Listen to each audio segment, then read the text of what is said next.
Hey, what's up, champions? Gediminas here. Happy Sunday, you guys. Hope you got a tremendous week this week. We had a fantastic week, especially yesterday. We had an incredible party, barbecue, training, team building event in the nature, with the kids and fresh air and everything.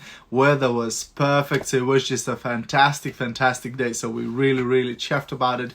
Really happy.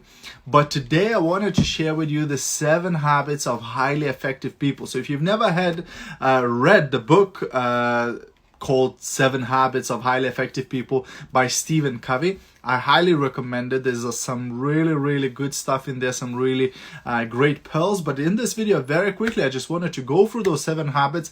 Maybe they will tickle your brain a bit, and maybe you'll pick up a thing or two that you'd like to work on in your personality or in your business. So without further ado, let's go in it, right? So habit number 1 is be proactive.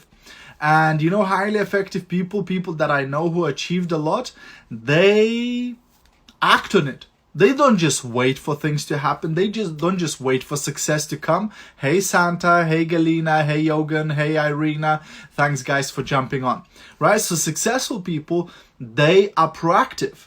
They go and do the things. They take action in order to achieve things they want in life. They don't just sit there waiting to win a lottery one day. They don't just sit there hoping that somebody will call them and say, hey, can I buy some product from you or can I join your business? No, they go out and do the things that need to be done in order to get the results that they want to get in their life, right? So they are proactive. Habit number 2 is begin with end in mind. Now, this one is a bit deep. The way that Stephen Covey talks about this, he says, look, imagine you arrive at the funeral, right? And you see loads of people at this funeral, and then you realize that it is you in that coffin. It is your funeral. How would you like your friends, your family, your work colleagues to remember you? What would you like these people to say about you? Now, I know that's a bit scary topic to talk about, right? But if you think about something like that with the end in mind, with the end goal, then the big picture becomes a lot more important than the little small things that are really not an important on the long run. You know what I mean? Because sometimes we get so busy on the day-to-day things with all the little distractions that we forget about the big picture, that we forget those little things that really, they're meaningless. They don't mean anything in terms of our whole lifetime. There are things that are a lot more important than those little worries and stresses that we get on a daily basis. So that's quite an interesting habit. Habit number 3 is put first things first. So it's about prioritizing. Everybody's got 24 hours in a day. The most successful people, the richest people, and the broke people, and the homeless people. They all have the same 24 hours in a day. You know what I mean? It is not about getting extra time. It's not about getting more time. It's not about saving time. It's about using the time more effectively. And that's what successful people do. They just use the same time that you've been given. They use it more effectively. They use it more productively, right? So how could you improve on your use of time? Because I know a lot of people who want to become successful, but they're just wasting their time constantly. They, like one of the biggest time wasters of nowadays is TV. Or watching things. I know like a lot of people don't watch TV anymore, but they're sitting on their laptops, they're sitting on their phone, watching Netflix and Amazon movies and things like that. You know what I mean? So it doesn't have to be a TV, but spending time on social media or on TV, etc., can really drain a lot of time from your life, right? So again, are you using that effectively? Habit number 4 is think win-win. And that's really big habit in terms of sales and in terms of recruiting. Always thinking not just about how can I win, how can I sell this person a product and make some money off them? How can I recruit this person and make some money off them? But thinking constantly about win-win. How can I make it in a way where everybody wins? How can I make it in a way where this person, I know like, if you're in network marketing, you're selling great quality products and your customer always wins if they buy your product, right? And if you recruit somebody, of course they're going to win because they can make the money. But I'm not talking about that. I'm more talking about the way you explain the business to somebody, or explain the product to somebody. So you have to have that in your explanation. So when you're explaining to somebody about your product, or you're explaining to somebody about your business, they have to understand that it's a win-win. It's not just you winning, but it's them winning too. Really, really important habit. Habit number 5 is first understand, then be understood. Oh boy. This one is a hard one, right? And again, Stephen Covey, he gives this example where he talks about this man comes to and says to him, look, I'm really, really struggling with my kid. I'm struggling to understand him. He would just not listen to me. And Stephen Covey goes, say that again. You're struggling to understand your kid because he would just not listen to you? I thought to understand somebody, you have to listen to them. You know what I mean? So, and it's just not just the kids, right? Sometimes it's your prospect that you're trying to recruit into your business. Sometimes it's that potential customer that you're trying to sell some products. You are not understanding them because you're not listening to them. You're just trying to push what you have onto them. You're trying to push your agenda. You're trying to push your dreams onto other people. And you're thinking, well, how do they not get it? How do they not join my business? How are they not excited about it? But they're not excited because you didn't listen to them. They're not excited. They didn't get it because you didn't get them. What do they want, And it's easier said than done, I know, right? But we need to work on it. All of these habits is something that you can work on. It's not something that just like that, it appears, right? You work on them and you get better and better and better with those habits, right? Number 6 is synergizing.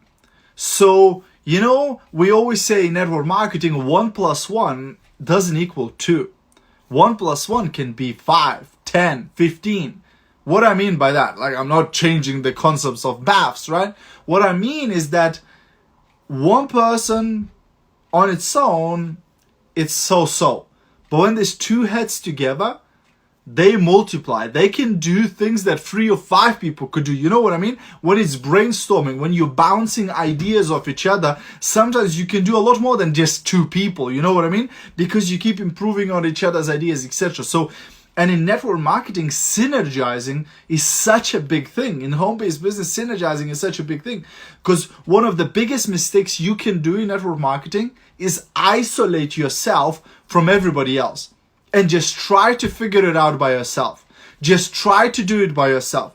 This is one of the worst things you could do for yourself and your business. It's like shooting yourself in the leg. If you want to progress fast in this business, you need to go to every training, every event, every Zoom call, every opportunity to meet other people and share ideas and think aloud and brainstorm, because that can bring about things that you can't even imagine. It can shave off years from your journey. So what it would have taken you 2-3 years to figure out by yourself, you could figure that out in 20 minutes with the help of 20 other people. You know what I mean? Because it's just so many different ideas coming into one pot. So synergizing, working with other people to make things better, it's incredible skill. And the last skill, number 7, is sharpen your saw. Sharpen your saw. And it goes back to this example of a man trying to cut off the tree, and he's sweating and he's tired and he's just going off with the saw, trying to cut the tree, and somebody approaches him and says, it looks like it's a hard job. Oh yes, it's really, really hard, and the man says, well, why don't you stop and sharpen the saw? It'll be easier to cut. And the man goes, oh, no time for that, dum-dum. I have to keep cutting. You know what I mean? If you just stopped and spent 10 minutes sharpening that saw, you could cut that tree in half the time. Now, I'm not talking about literally cutting trees and sharpening saws. What I mean by sharpening the saw is sharpening your skills, is improving you. It's developing you. It's learning more. Reading books, watching videos, attending courses, seminars, and so on. Hiring coaches and things like that. By sharpening your saw, you can achieve things faster. You can earn more. You can build a business that's bigger. You can recruit more people because you're improving on your skill. Because if you have that saw that you've been using for 10 years that's completely blunt and you're just trying to cut this tree, right? It's just going to be such a struggle. And some people are like that in home-based business. Some people are like that in network marketing. They've learned something 10 years ago and they're still hoping that that thing that they learned 10 years ago will work today as effective as it did 10 years ago. Things change. Technologies changed, times changed, people changed. So you need to keep sharpening your saw. You need to keep improving yourself. And that's not unique to home-based business. It's not unique to network marketing, right? Like if you're a nurse, you have to constantly renew your knowledge if you're a nurse. If you're a lawyer, you have to constantly renew your knowledge in law and so on. So network marketing is no different. If you want to keep being on top of the game, you need to keep going to those trainings, keep reading those books, keep catching up with all the new things that are appearing. So that's sharpening your saw. If you're not sharpening your saw, then you're trying to cut the tree off with a blunt saw. Then don't cry that it's hard. Don't cry that it's difficult because you're not even spending time to make your own life easier. You know what I mean? Just stop and learn some new stuff. Go to some trainings, right? One of the worst decisions you can make is to stop going to trainings, is to stop investing in yourself and try to figure that out on yourself. You see, you have to learn from other people's mistakes because your life is too short to make all of those mistakes by yourself. I hope you get this. I hope you get this for your own sake. All right. So that's my message for today. These are the 7 habits. If you haven't read the book, read the book. Stephen Covey's 7 Habits of Highly Effective People. You will thank yourself for reading that book. You will pick up a thing or two from that for sure. And if you got value from this video, as always, feel free to share it. Maybe somebody's out there who needs to hear this message too. Have a great rest of your Sunday evening, guys. Love you loads. See you at the top. Bye for now.